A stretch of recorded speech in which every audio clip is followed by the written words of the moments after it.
yang menyampaikan kebenaran sama kita hanya sedikit membuat nggak enak, daripada dia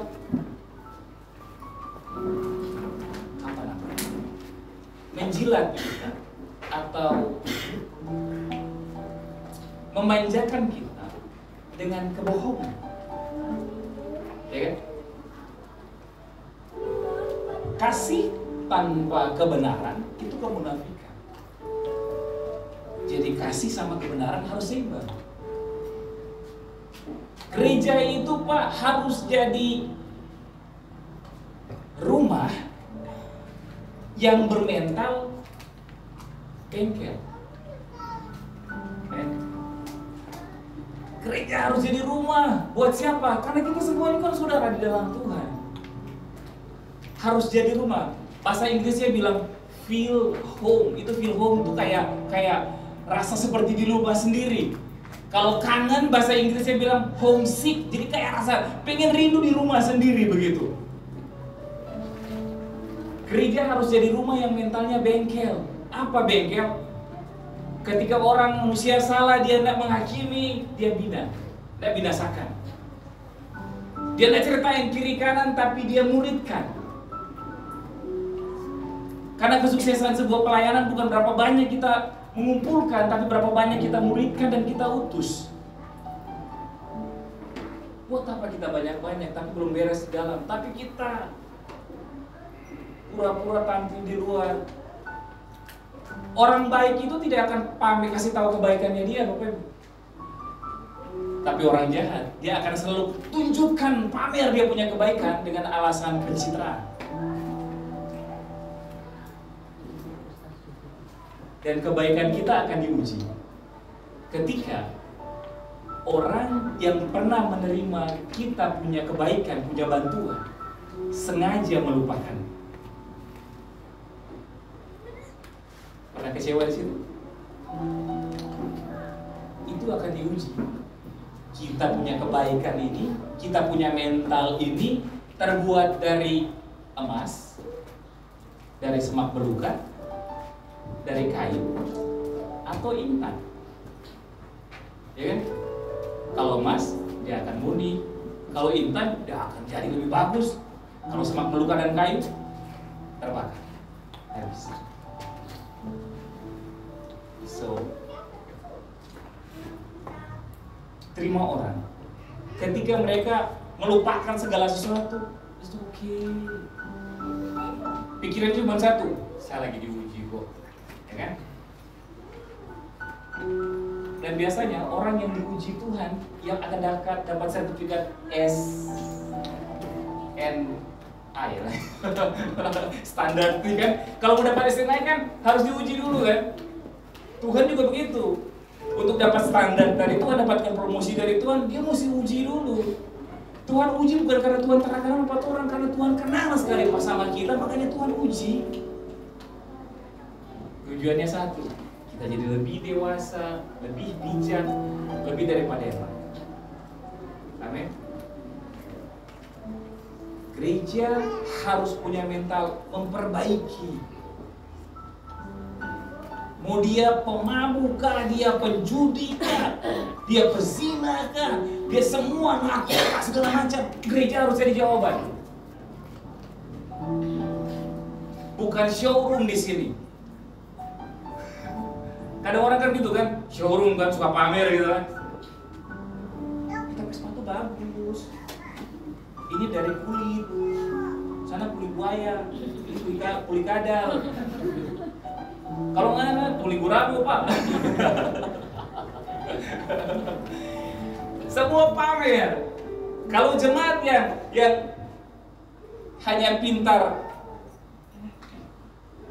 pura-pura kuat, maka jemaat itu akan jadi jemaat yang pura-pura cari muka.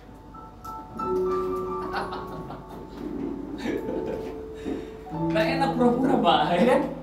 Kalau cinta bilang cinta, jangan kasih perhatian tapi tanpa status begitu. Bilang lah gitu kan. Saya suka sama kamu suka sama saya kata ada. Satu kali orang Biru ya, dia nyanyi di lagu Guri. Semua terserah padamu, aku begini, apapun yang ada sebelum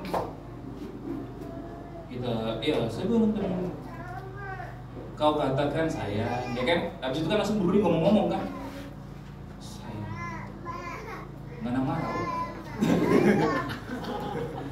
Bagus, di belakangnya itu kan, mana marah?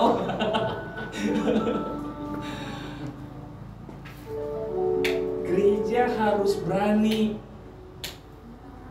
rangkul mereka. Jadi berkat bagi mereka yang sesuka ini. Jadi berkat bagi mereka yang membutuhkan berkat. Jadi mujizat bagi mereka yang membutuhkan mujizat. Jadi jawaban bagi mereka yang membutuhkan jawaban. Dan jangan pernah jadi beban. Amin. Stop kita minta berkat. Kita sudah diberkati. Stop kita minta mujizat. Kita sudah hidup dalam mujizat. Setiap hari kalau berpikir, ya kan? Makanan tiba-tiba ada, uang tinggal sekian tapi ada sih pemeliharaan Tuhan sama kita. Ya kan? Kita sudah sering itu. Makanya kita harus jadi mujizat buat orang lain. Sometimes dengan kehadirannya kita, dengarin aja. Dunia sekarang sudah tidak butuh pengkhotbah. Generasi sekarang udah bosan dengan khotbah dan tidak melakukan. Karena ada begitu banyak orang yang kecewa dengan pengkhotbah yang tidak melakukan perkataan-perkataannya. Pak, dunia butuh teladan. Saya tutup dengan satu hal. Dia bilang, kunci untuk bisa mendapatkan mahkota kehidupan, dia bilang apa? Gembalakanlah kawanan domba, jangan dengan paksa atau dengan maksud apa? Menguasai atau berkuasa atas mereka, tapi dengan apa? Teladan, dengan kasih. Alkitab bilang, kalau torang tara gila hormat, kalau torang tara cari muka, torang kalau orang tara berterima kasih, torang suka tersinggung. Dia bilang begini, maka ketika Gembala Agung datang, dia akan memberikan kepada kita apa? Mahkota kehidupan. Mahkota itu lebih dari segala sesuatu. Butuh memerintah bersama-sama dengan Tuhan sebagai Raja, butuh mahkota. Pegang mahkota itu. Tuhan percayakan kita, siapapun dia, suami, istri, teman ponsel, teman satu hobi, teman satu, siapapun dia, jangan maksud untuk menguasai mereka. Jangan. Nggak usah dipaksa. Cinta tidak dipaksakan. Cinta sejati tidak pernah dipaksakan. Injil pun tidak akan pernah bisa dipaksakan.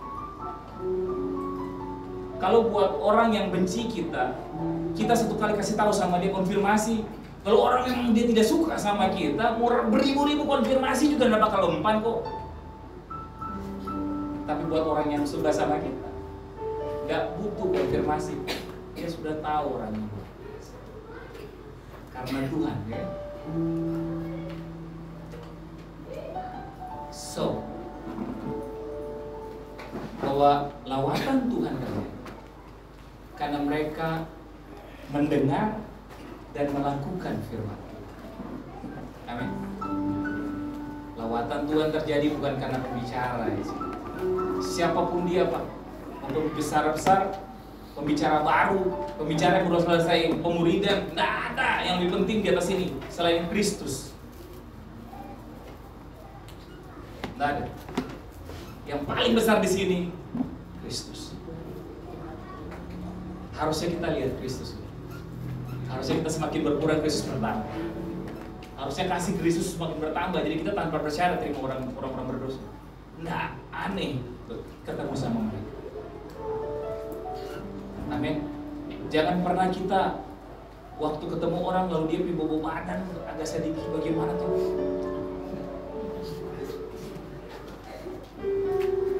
Bobo kakak, karena ada, cuma nanti besok kalau ke depan kenapa kayak gini ya? Jangan di rumah kampinan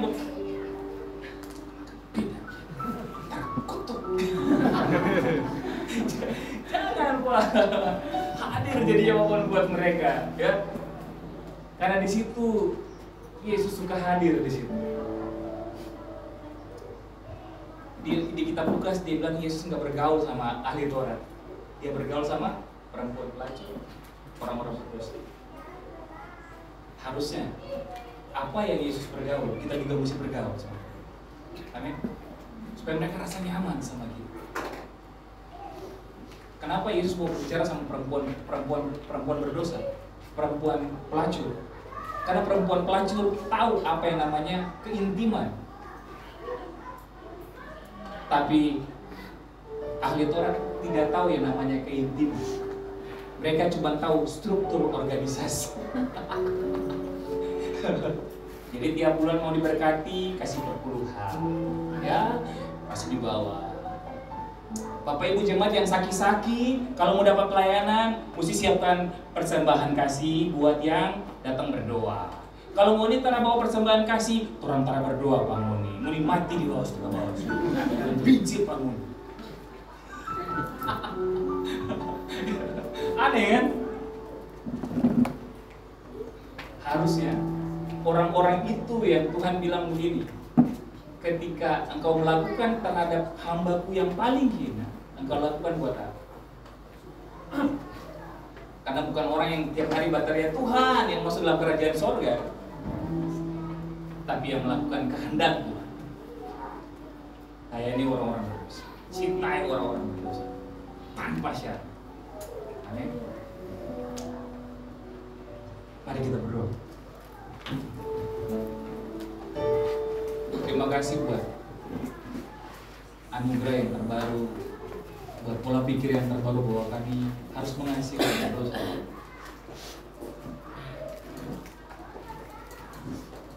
Biar kami terus mencintai, biar kami punya kasih Allah yang besar.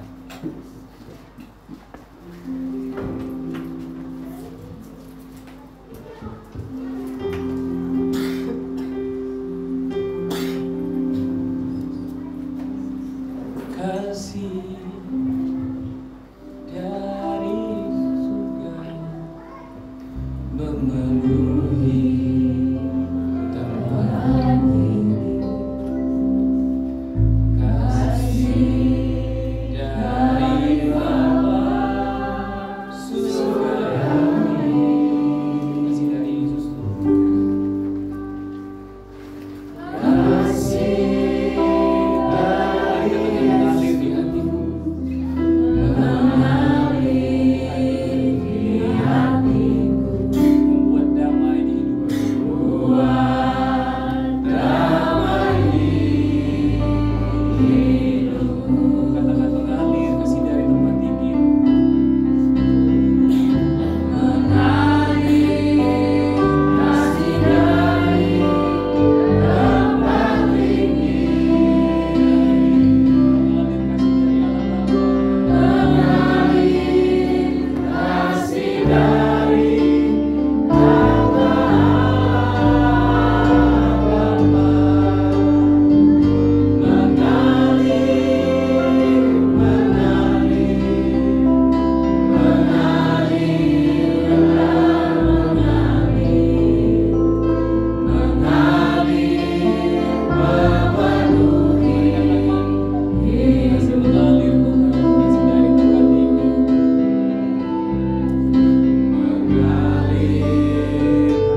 sesuatu. Ampuni kalau mungkin minggu-minggu ini kami pernah kecewa sama orang Tuhan, dan kami pernah berkata-kata hal yang jahat untuk orang tersebut. Kami tidak memberkati, tapi kami mengutuk. Biar kami memberkati mereka. Mereka tidak tahu apa mereka berbuat. Kami mau jadi roti yang terpecah bagimu. Kami mau jadi anggur yang tercurah bagimu. Kami bukan cuma sekadar orang yang berkata tapi tidak melakukan, tapi ajar kami menjadi pelaku terus. Dalam posisi tidak enak sekalipun, saat semua kebaikan kami dilupakan Tuhan dengan sengaja maupun tidak sengaja. Ajar kami mengampuni mereka seperti Tuhan mengampuni. Ajar kami mengasihi dan mengampuni seperti Tuhan mengampuni Petrus dan Yudas yang nyata-nyata menjual dan mengkhianati Engkau, Tuhan. Tapi Engkau ketemu dengan mereka, Engkau tidak menghakimi mereka, Engkau tidak Tuhan menjustify mereka. Engkau tidak melihat posisi mereka sebagai orang-orang berdosa. Engkau melihat mereka sebagai orang-orang yang sudah ditebus oleh Engkau. Kami rindukan kasih itu, bahwa kami mengalir dalam kasih. Terima kasih, mampukan kami. Hamba-Mu sudah selesai berbicara, biar terus berbicara Engkau terus dalam jemaat ini Tuhan. Jadikan mereka ketika firman ditaburkan di tanah yang gembur yang menghasilkan buah sampai 100 kali lipat. Kami tolak segala hati yang semak belukar Tuhan, kami tolak semuanya. Hati yang berbatu-batu kami tolak semua di dalam nama Yesus. Selidiki kami, uji kami, supaya ketika Engkau datang di waktu yang tidak terduga, Engkau dapati kami setia.